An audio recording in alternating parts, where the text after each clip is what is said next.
અમદાવાદમાં science city વિસ્તારમાં ભીષણ આગનો બનાવ બન્યો છે। અમદાવાદના સાયન્સ સિટીમાં પરિશ્રમ એલિગન્સના એકમમાં ભીષણ આગ લાગી।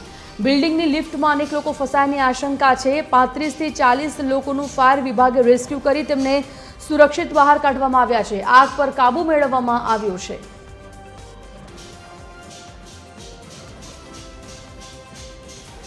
तो 35 થી 40 લોકોને ફાયર વિભાગે રેસ્ક્યુ કરી બહાર કાઢ્યા છે। આગ પર કાબુ મેળવાયો છે। જો કે કુલિંગની કામગીરી ચાલુ છે। ફરી એકવાર આગ ન પ્રસરે તેના માટેની પણ અત્યારે તો તકેદારી રાખવામાં આવી રહી છે। પરિશ્રમ એલિગન્સમાં ભીષણ આગનો આ બનાવ આસપાસના લોકો ભેગા થઈ ગયા છે અને ઘણા લોકો આ બિલ્ડિંગમાં ફસાયા હોવાના કારણે આ બિલ્ડિંગને ખાલી કરાવવાની પ્રાથમિકતા પહેલી છે। જે ફસાયેલા છે તેમને સુરક્ષિત રીતે બહાર કાઢવા માટેની પ્રાથમિકતા પહેલી છે। સાથે આગ પર કાબુ મેળવવા માટેનો પણ પ્રયત્ન જે ચાલુ હતો તે પ્રયત્નમાં પણ સફળતા મળી છે। હાલ તો આગ પર કાબુ મેળવાઈ ગયો છે। જો કે આ આગ ઓલવાયા બાદ તેના કુલિંગની કામગીરી હાલ તો ચાલુ છે।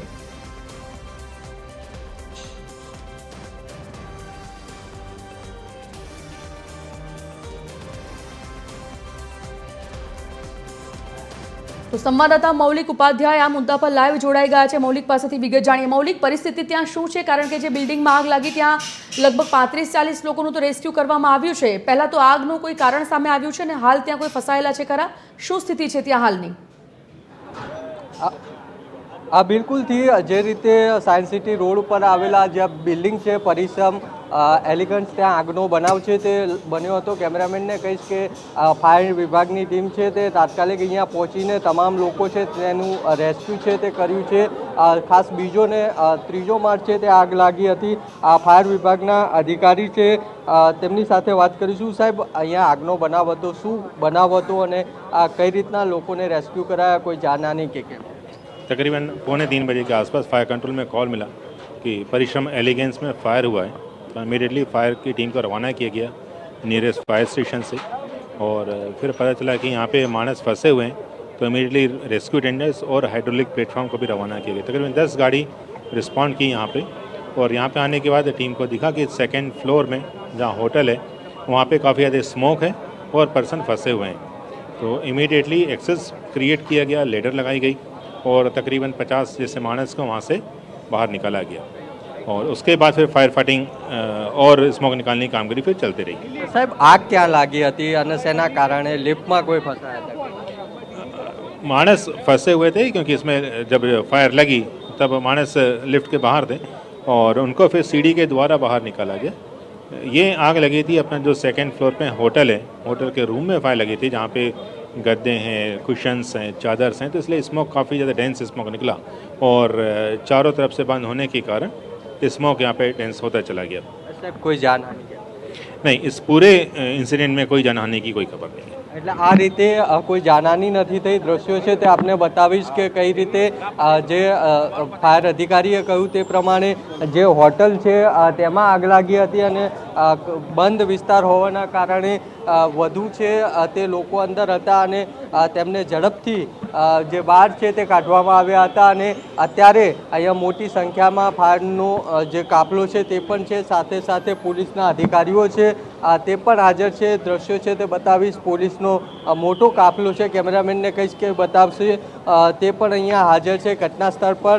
સાથે જ એમ્બ્યુલન્સને પણ બોલાવીને રાખવામાં આવી હતી જેથી કરીને કોઈપણ પ્રકારની જાનહાનિ થાય તો તમામ લોકો છે તેને ત્વરિત સારવાર માટે લઈ જઈ શકાય। પરંતુ અત્યારે જે રીતે ફાયર વિભાગના અધિકારીનું કહેવું છે કે કોઈ જાનહાનિ નથી, પરંતુ તમામ લોકો છે લગભગ 50 જેટલા લોકો છે તેનું રેસ્ક્યુ છે તે કરવામાં આવ્યું છે। હજુ પણ જે ઉપર ફાયરના અધિકારીઓ છે આપને બતાવીશ કે આ ફાયરના જે કર્મીઓ છે તેના દ્વારા કામગીરી છે તે ચાલી રહી છે। એટલે સાયન્સ સિટી રોડ પર આ પરિશ્રમ એલિગન્ટ ત્યાં આગ લાગી હતી અને ફાયરની ટીમ છે તે તાત્કાલિક પહોંચી હતી। 10 જેટલી ફાયરની ગાડીઓ છે તે અહીંયા ઘટના સ્થળે પહોંચી અને જે રેસ્ટોરન્ટ આવેલી છે ત્યાં જે લોકો બેઠા હતા 40 જેટલા લોકો ફસાયા હતા તેમને બહાર કાઢવામાં આવ્યા હતા। સાથે જ આગ લાગવાના કારણે જે લોકો લિફ્ટમાં ફસાયા હતા તેને પણ બહાર કાઢવાની પ્રક્રિયા છે તે હાથ ધરવામાં આવી હતી। એટલે આ પ્રકારે અત્યારે અહીંયા દ્રશ્યો છે તે જોવા મળી રહ્યા છે। જી મૌલિક, જે લોકો લગભગ અંદર ફસાયેલા હતા, ફાયર વિભાગે જે 35થી 40 લોકોને બહાર કાઢ્યા છે સુરક્ષિત, શું તેઓ ત્યાં કોઈ છે? તેમની સાથે વાતચીત કરવી પોસિબલ છે ખરી? પ્રત્યક્ષદર્શીઓ જે લોકો અંદર ફસાયેલા હતા તેમની સાથે વાતચીત કરવી શક્ય હોય તો થઈ શકે? સંજીવની, ચોક્કસ આપણે પ્રયત્ન છે તે કરીશું કે અહીંયા કોઈ પ્રત્યક્ષદર્શી છે કે કેમ, કારણ કે આ આગ લાગ્યા પછી તમામ લોકો છે તે અહીંયાથી રવાના થઈ ગયા છે, પરંતુ જે રીતે પોલીસે તમામ લોકોને બચાવ્યા હતા અને બચાવીને બહાર છે તે કાઢ્યા હતા, ત્યારે કેટલાક લોકો પણ છે તેમની સાથે વાત કરીશું. અહીંયા ઓફિસમાં તમે કામ કરો છો? કઈ રીતનો બનાવ હતો? ખબર નથી, અમે અંદર ઓફિસમાં હતા, અમને ખાલી ધુમાડો આવ્યો ત્યારે જ ખબર પડી કે ધુમાડો આવ્યો છે.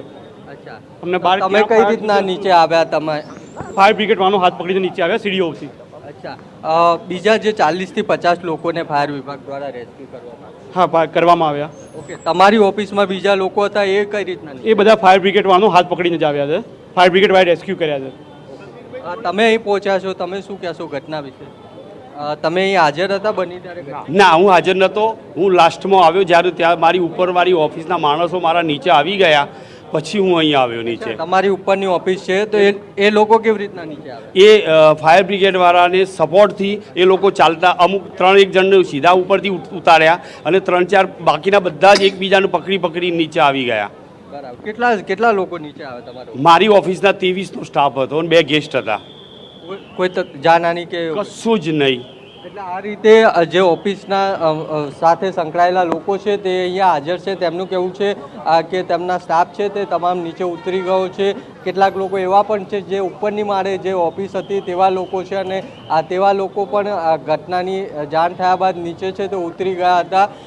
પોલીસનો પણ સ્ટાફ છે તે અહીંયા હાજર છે. દ્રશ્યો છે, કેમેરામેનને કહીશ કે બતાવવાનો પ્રયાસ છે તે કરશે કે પોલીસના પણ અધિકારીઓ છે તે અહીંયા હાજર છે અને તમામ જે બાબતની વિગત છે તે મેળવી રહ્યા છે. ફાયર બ્રિગેડનો સ્ટાફ છે તે પણ હાજર છે. હજુ પણ જે ધીમી જે આગ છે, આગ કંટ્રોલમાં આવી ગઈ છે, પરંતુ કુલિંગ કરવાની પ્રક્રિયા છે તે ચાલુ છે અને જોઈ શકાય છે. ઉપર કેમેરામેનને કહીશ કે દ્રશ્યો છે તે બતાવશે. ઉપરના જે કાચ છે તેની અંદર ફાયર બ્રિગેડના અધિકારીઓ છે તે દેખાઈ રહ્યા છે અને અત્યારે કામગીરી છે ફાયર વિભાગના અધિકારીઓ દ્વારા કરવામાં આવી રહી છે. એટલે ફાયર વિભાગની ઝડપી કાર્યવાહીના કારણે, કામગીરીના કારણે લોકો છે તેમના જીવ બચાવ હોય તેવું પણ કહી શકાય, કારણ કે ઝડપથી ફાયર બ્રિગેડની ટીમ છે તે અહીંયા પહોંચી અને 40થી 50 લોકોનું રેસ્ક્યુ છે તે પણ કરવામાં આવ્યું. જે અહીંયા લોકો છે તે કઈ રીતે ઓફિસની બહાર છે તે નીકળી ગયા છે તે પણ દ્રશ્યો છે તે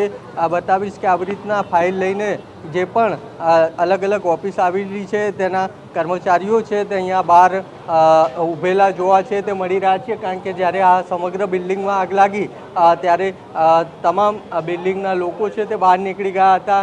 તે પછી અલગ અલગ ઓફિસ હોય કે અલગ અલગ જે રેસ્ટોરન્ટનો સ્ટાફ હોય, આ તમામ લોકો છે તે આ રીતે અત્યારે બહાર ઊભેલા જોવા મળી રહ્યા છે. જી સંજીવની, જાણકારી બદલ ધન્યવાદ મૌલિક. તો હાલ તો 35થી 40 લોકોને સુરક્ષિત ફાયર વિભાગે બહાર કાઢ્યા છે, જે લોકો આ બિલ્ડિંગમાં ફસાયેલા હતા. હાલ જે જાણકારી મળી છે તે મુજબ હાલ તો બિલ્ડિંગમાં કંઈ નથી અને આગ પર પણ કાબૂ મેળવી દેવાયો છે. જો કે કુલિંગની કામગીરી ચાલી રહી છે, એટલે કે હજી આ આગ વધુ ન પ્રસરે અને ફરી એકવાર આગ સ્વરૂપ ધારણ ન કરે તેના માટેની પણ હાલ તો તકેદારી લેવામાં આવી રહી છે.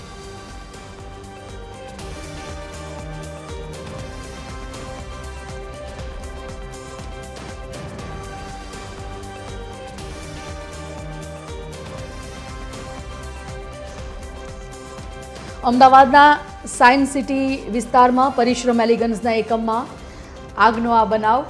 આ આગના બનાવમાં લગભગ જે બિલ્ડિંગમાં લોકો ફસાયા હતા, ફાયરની 12 જેટલી ગાડીઓ તાત્કાલિક મેજર કોલ જાહેર થતાની સાથે ઘટના સ્થળ પર પહોંચી ગઈ હતી અને આ ઘટના સ્થળ પર જઈ સૌથી પહેલાં તો ફસાયેલા લોકોને સુરક્ષિત બહાર કાઢવામાં આવ્યા હતા, જેમાં 35થી 40 લોકો જે ફસાયા છે તે તમામ લોકોને સુરક્ષિત બહાર કાઢવામાં આવ્યા અને ત્યારબાદ આખી બિલ્ડિંગ ખાલી કરાવવામાં આવી હતી.